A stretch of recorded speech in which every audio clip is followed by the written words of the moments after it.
পৰিবহণ বিভাগৰ পৰা ৰাইজক কল্যাণৰ বাবে আগবঢ়োৱা বাণীসমূহ যাতে সহজতে মানুহৰ মন মগজু সাজ বহুৱাব পাৰে আৰু সেইসমূহ যাতে একোটা গানৰ কলিৰ দৰে মনত অহৰহ বাজি থাকিব পাৰে এই অভিনৱ চিন্তা চৰ্চাৰে কলা সংস্কৃতিৰ পথ ৰক্ষা সজাগতা অন্যতম মাধ্যম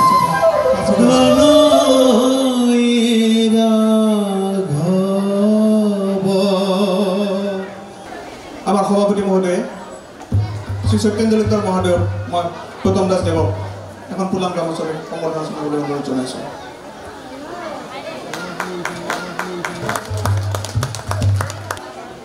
জয় জয়তে বৃহত্তৰ কৃষ্ণনগৰবাসী ৰাইজ নামটো শুনিলেই যেন এনেকুৱা লাগে যেন প্ৰভু শ্ৰীকৃষ্ণস্থলী এই কৃষ্ণনগৰত মই আহি পাইছোঁ। এই স্থলীত আহি মই নিজকে ধন্য মানিছোঁ।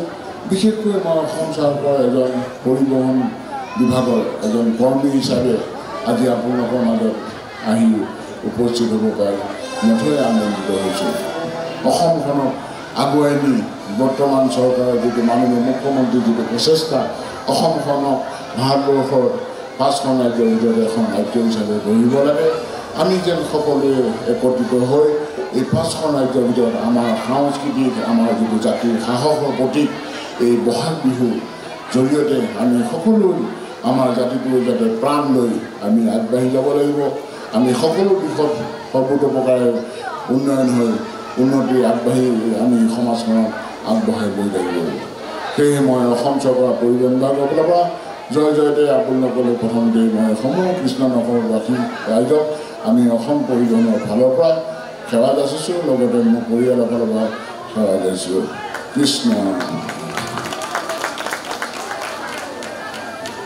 কথাটো হৈছে এই তাহানি দিনৰ পৰাই বিভিন্ন জাতি জনগোষ্ঠী যেতিয়া আমাৰ বৰ অসমৰ বিভিন্ন পথাৰত বা আমাৰ জৰি গছৰ তলত যেতিয়া ডেকা গাভৰুৰ পৰা আদি কৰি বৃদ্ধ ললিতাই একাকাৰ কৰি আমাৰ যেতিয়া ঋতু পৰিৱৰ্তনৰ লগে লগে এই বিহু আহিলে যেন আমাৰ মন উদ্ধৱ কৰে আৰু জাতিটোৱেও এটা নতুন ৰূপত ৰূপ সলায়।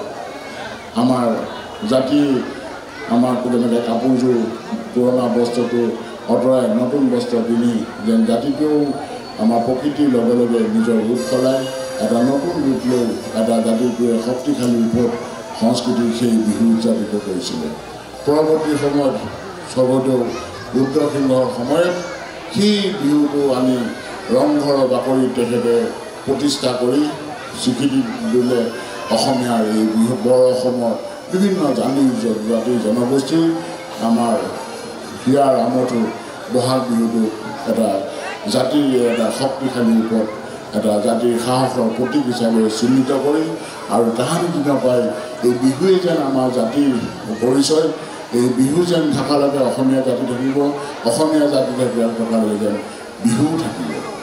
আৰু পৰৱৰ্তী সময়ত 1952 চনত ৰাধাগোবিন্দ বৰুৱা আমাৰ ক্ষীৰদাকান্ত বিষয়াৰ পৰা আদি কৰি বিভিন্ন স্বনামধন্য ব্যক্তিসকলৰ প্ৰচেষ্টাত লতাশিলৰ মঞ্চত আমাৰ বিহুখন উপস্থিত হৈ বিহু পৰৱৰ্তীখন মঞ্চত উদযাপিত হ'ব ধৰিলে আৰু এই উদযাপিত মঞ্চৰে আজি অসম তথা ভাৰতবৰ্ষ তথা উত্তৰ পূৰ্বাঞ্চল তথা আন্তঃৰাষ্ট্ৰীয় পৰ্যায়ত বিভিন্ন মঞ্চত আজি উদযাপিত হৈ যোৱা বছৰ আপোনালোকে দেখিছে আমাৰ মাননীয় মুখ্যমন্ত্ৰী ডক্টৰ হিমন্ত বিশ্ব শৰ্মা মহোদয়ৰ বিশেষ প্ৰচেষ্টাত আমাৰ এই বিহু উৎসৱটো এই বিহুটি গিনিজ বুক ৰেকৰ্ডতো স্থান পাই আজি আন্তঃৰাষ্ট্ৰীয় পৰ্যায়তো স্বীকৃতি লাভ কৰিছে।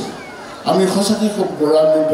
আমি তেখেতলৈ এই মঞ্চৰ পৰাই আমাৰ জাতিৰ এই যিটো প্ৰতীক আজি বিহু এই সাহসৰ প্ৰতীকটোক যে গিনিজ বুকত আজি ৰেকৰ্ড স্থাপন কৰালে আমি অসমীয়া জাতিয়ে সঁচাকৈ গৌৰৱান্বিত।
গৰু